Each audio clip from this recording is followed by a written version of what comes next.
Единствените хора, които успяват да променят света, са тези, които си позволяват да мечтаят. Тези, които могат да представят един по-красив град, една конкурентна бизнес среда и един максимално сигурен район. Искаме граничната зона между Румъния и България да бъде сигурна зона. Заедно с 7 партньора от двете държави започнахме един проект за обща намеса при извънредни ситуации.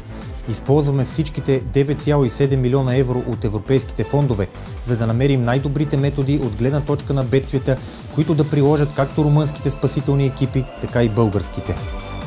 Am reușit să achiziționăm o autospecială și tehnică modernă, precum și echipament de protecție pentru personalul de intervenție. Тук има хора, които мечтаят, замислят проекти и после правят всичко възможно за реализирането на своите идеи. Те ли искали бизнесът да потръгва гладко, независимо дали се намирате в Букурещ или в Георгиево, в София или в Разград. Предлагам ви тогава едно упражнение за въображението.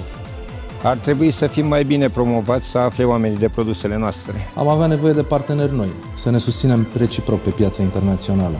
Предложихме да събудим за живот света на бизнеса по граничната зона, да организираме работни срещи, кръгли маси, обучителни сесии за микропредприятия, малки и средни предприятия и земеделски производители от района.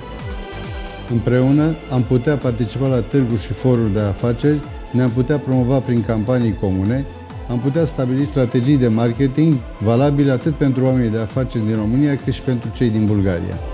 Вместо само да искате нещата да вървят по-добре, действайте! Скицирайте собствената си идея или изгответе проект. Убеден съм, че ще намерите партньори, които да се присъединят към вас, както от Румъния, така и от България. Общи граници, общи решения. Програма за трансгранично сътрудничество Румъния-България 2007-2013, съфинансирана от Европейския съюз чрез Европейския фонд за регионално развитие.